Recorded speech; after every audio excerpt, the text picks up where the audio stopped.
जी बेटा, आज हमने चैप्टर नंबर 5, उसका नाम है जी सेल साइकिल। ठीक है, सेल साइकिल के बारे में हमने पढ़ना है। ठीक है, फर्स्ट लेक्चर है ये हमारा इस चैप्टर का, सेल साइकिल का। तो सेल साइकिल को सेल डिवीजन भी कहा जाता है। सेल साइकिल को सेल डिवीजन इसलिए कहा जाता है क्योंकि इसमें सेल को तकसीम किया जाता है। इस पूरे चैप्टर में हमने जो है क्या देखना है, इस पूरे चैप्टर में हमने सेल की डिवीजन के बारे में पढ़ना है कि एक सेल होता है। ठीक है, ये एक सेल है हमारे पास, फॉर एग्जांपल ये सेल है जी। सेल जब डिवाइड होता है ना तो दो छोटे डॉटर सेल में डिवाइड हो जाता है। सेल डिवाइड हो गए, कितने डॉटर सेल बनते हैं? दो। ठीक है, अब हमने देखना ये है कि ये वाला जो हमारा सेल है इसके अंदर डिवीजन कैसे हुई है। क्या पढ़ना है कि सेल के अंदर जो डिवीजन है वो कैसे होती है। इस चैप्टर को पढ़ने का मकसद ये है। ठीक है, सेल साइकिल की डेफिनेशन को पढ़ने से पहले या इसके बारे में जो भी बुक में लिखा है उसको पढ़ने से पहले आपको रिप्रोडक्शन के बारे में थोड़ा सा नॉलेज होना चाहिए। ये रिप्रोडक्शन जो टर्म है ये 10th क्लास का पूरा एक चैप्टर बन जाता है जाके। ठीक है, बायोलॉजी का। लेकिन यहाँ पे हम जस्ट सिर्फ इसकी डेफिनेशन को देखेंगे कि रिप्रोडक्शन जो है वो होती क्या है। पहले तो मुझे ये बताएं कि रिप्रोडक्शन जो है ये नॉन लिविंग ऑर्गेनिज्म की प्रॉपर्टी है या लिविंग ऑर्गेनिज्म की प्रॉपर्टी है? शाबाश। जो रिप्रोडक्शन है, reproduction is a property of ji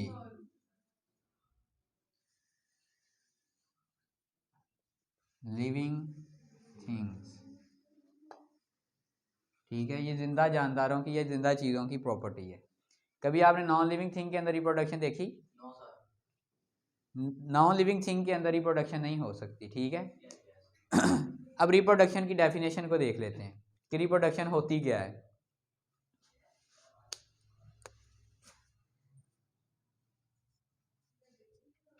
define अब हम इसकी पढ़ते हैं जी। डेफिनेशन में कहते हैं कि रिप्रोडक्शन जो है producing the same kind of organism. Reproduction में हम क्या पढ़ते हैं जी? प्रोड्यूसिंग द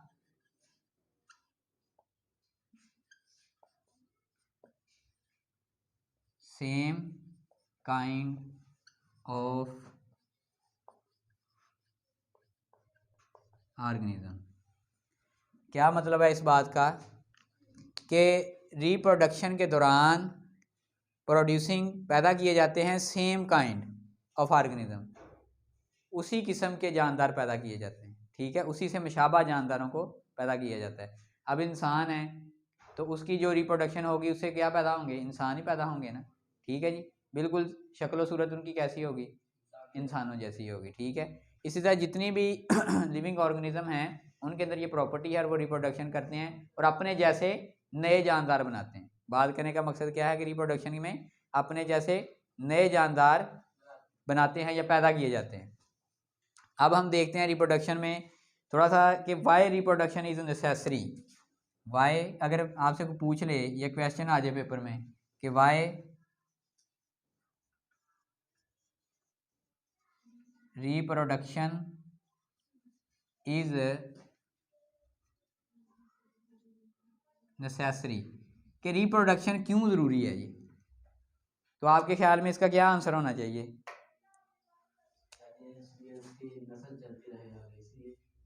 जी बेटा शाबाश। Reproduction is necessary for the continuation of species. ठीक है, मैं यहाँ लिखता हूँ जी क्या, reproduction production is necessary for the continuation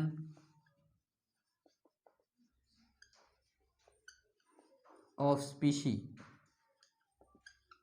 species की बका के लिए, कि मतलब उसकी नस्ल चलती रहे, उसके लिए रिप्रोडक्शन का अमल बहुत ज़रूरी है। अगर इंसान रिप्रोडक्शन करना बंद कर दें, क्या इनकी स्पीशी जो है वो बरकरार रहेगी?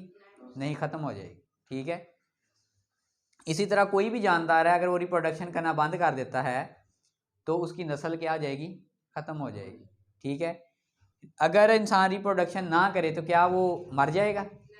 नहीं, रिप्रोडक्शन जो है ये सिर्फ उसकी स्पीशी की कंटिन्यूएशन के लिए ज़रूरी है, not for the survival of the organism. Not for the survival, हाँ जी, not for the survival of organism, ना कि जानदार के सर्वाइव करने के लिए ये ज़रूरी है। इंसान जो है वो अगर शादी ना करे तो क्या वो ज़िंदा नहीं रहता, रह सकता है, ठीक है। तो इसी वजह से रिप्रोडक्शन जो है ये सिर्फ उसकी उस जानदार की स्पीशी के कंटिन्यू रहने के लिए ज़रूरी है। उसकी नस्ल जो है वो क्या रहती है, बरकरार रहती है, वरना वो उसकी नस्ल उस स्पीशी की क्या हो जाएगी, ख़त्म हो जाएगी। तो not for the survival of organism का मतलब ये है कि इसके बगैर वो क्या कर सकता है, जिंदा रह सकता है, सर्वाइव कर सकता है रिप्रोडक्शन के बगैर।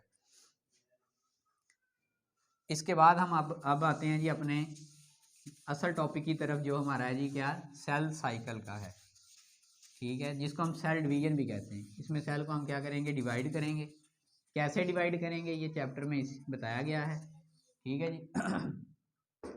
पहले मुझे ये बात बताएं कि बेसिक जो यूनिट है लाइफ का वो क्या है, शाबाश, द, हम यहाँ पे लिख लेते हैं पॉइंट बना के, basic unit of life is called cell. Cell जिंदगी की बुनियादी इकाई है जी। तो यही वो सेल है जिसकी डिवीजन हमने देखनी है कि ये सेल डिवाइड कैसे होता है, ठीक है। अब देखिए सेल साइकिल के कितने मरहले हैं, ठीक है। डेफिनेशन पढ़ने से पहले हम इसके थोड़ा सा नॉलेज देखते हैं कि इसमें क्या लिखता है। बुक वाला कहता है जी सेल साइकिल के कितने मरहले हैं, दो मेजर फेज हैं इसके, कौन कौन से जी, दूसरा जी इंटरफेज, और दूसरा कौन सा था, शाबाश, माइटोटिक फेज, और दूसरा कौन सा है, और इसको इंटरफेज को क्या नाम दिया जाता है, ये डिवाइडिंग फेज है कि नॉन डिवाइडिंग फेज है, ये नॉन डिवाइडिंग फेज है, क्या है ये, नॉन डिवाइडिंग फेज। और ये हमारा कौन सा फेज है, इसको हम कहेंगे डिवाइडिंग फेज है जी, ये वाला। और इसको एम फेज भी कहा जाता है, क्या कहा जाता है जी। बेटा ये वाला जो इंटरफेज है इसमें हम क्या करते हैं, इसमें सेल को प्रिपेयर किया जाता है किस काम के लिए, ताकि उसकी डिवीजन करवाई जा सके, ठीक है। सेल को डिवाइड करवाने के लिए उसकी तैयारी कहाँ पे करवाई जाती है, इंटरफेज के अंदर करवाई जाती है। तो इंटरफेज को हम क्या कह सकते हैं, प्रिपेयरिंग फेज कह सकते हैं जी। इंटरफेज को हम क्या कह सकते हैं जी, जी हमारा ये कौन सा फेज है, प्रिपेयरिंग फेज है कि हम इसमें सेल को तैयार करते हैं किस काम के लिए, ताकि सेल को डिवाइड करवाया जा सके। और इस इंटरफेस के यानी प्रिपेयरिंग फेज के आगे भी मतलब फर्दर फेजेस हैं, कौन कौन से हैं आपकी बुक में लिखे हुए हैं जी। पहला फेज है कौन सा है इंटरफेस का मरहला, G1 हम उसे कहेंगे, दूसरे वाले को कहेंगे GS, तीसरे वाले को कहेंगे G2, ठीक है। G1 का मतलब ये है कि गैप वन, और S का मतलब है सिंथेसिस है, और G2 का मतलब क्या है, गैप 2 है, ठीक है जी। एक और भी फेज है G0 आपकी बुक पे लिखा हुआ है, G0 भी इसे कहते हैं। ये इंटरफेस का मरहला नहीं है, ठीक है, कल हम इसको प्रॉपर डिस्कस करेंगे इंटरफेस को। उसके बाद ये माइटोटिक फेज है जिसको एम फेज या डिवाइडिंग फेज भी कहा जाता है। इसमें सेल की क्या की जाती है, डिवीजन की जाती है। ये एक मुख्तसर मरहला है, लेकिन ये कब आता है, जब इंटरफेज के ये सारे के सारे स्टेप से होकर फिर हम कहाँ पे पहुँचते हैं, डिवाइडिंग फेज तक पहुँचते हैं। सेल अपनी डिवाइडिंग पोजीशन तक जाता है इन सारे मराहल में से गुजरते हुए। तो यहाँ से ही हम इसकी डेफिनेशन पढ़ लेते हैं, बन जाएगी यहाँ से ही, ठीक है। क्या है सेल साइकिल की डेफिनेशन अगर हम करना चाहें कि सेल साइकिल जो है ये सीरीज ऑफ इवेंट है, ये सारी की सारी ये क्या है, सीरीज है, और ये उसके क्या हैं, ये वाले इवेंट हैं, क्या हैं, इवेंट। इवेंट किसे कहते हैं, हाँ जी, तकरीब यानी मराहल को भी आप कह सकते हैं, ठीक है। कि ये मराहल जो हैं ये इनकी एक क्या है, सीरीज है। सेल साइकिल हम यहाँ पे इसकी डेफिनेशन लिखते हैं, सेल साइकिल इज अ, ये मैं रेज कर देता हूँ,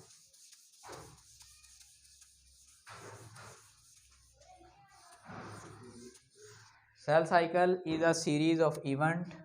डेफिनेशन है जी सेल साइकिल की, डिफाइन सेल साइकिल पेपर में शॉर्ट क्वेश्चन आ जाता है 2 नंबर के लिए, तो आपने लिखना है कि cell cycle is a series of event in which a cell is produced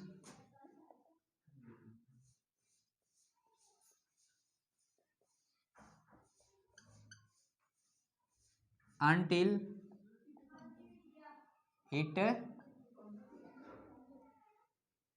it complete mitosis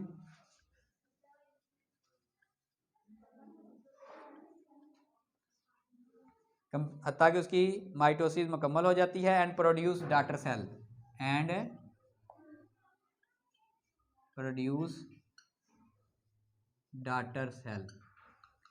देखिए मैं ज़रा यहाँ से आपको दोबारा समझा देता हूँ कि सेल साइकिल जो है ये सीरीज़ ऑफ इवेंट है।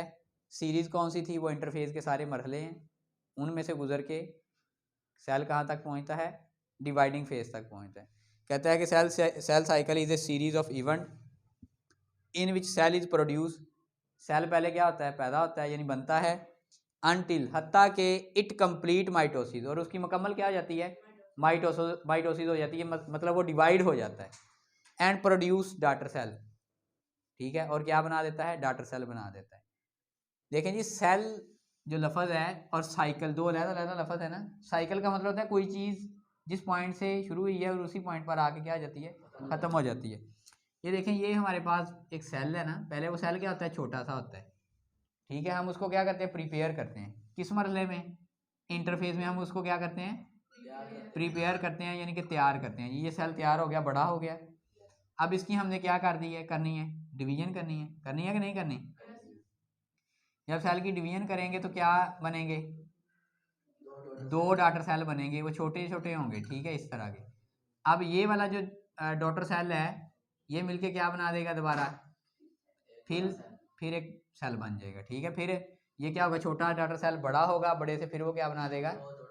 हाँ, तो इसी तरह से ये दोबारा से क्या होना शुरू हो जाएगा? बड़ा होगा। बड़ा होने के बाद क्या होगा? फिर दोबारा इसके कितने डॉटर सेल बन जाएंगे?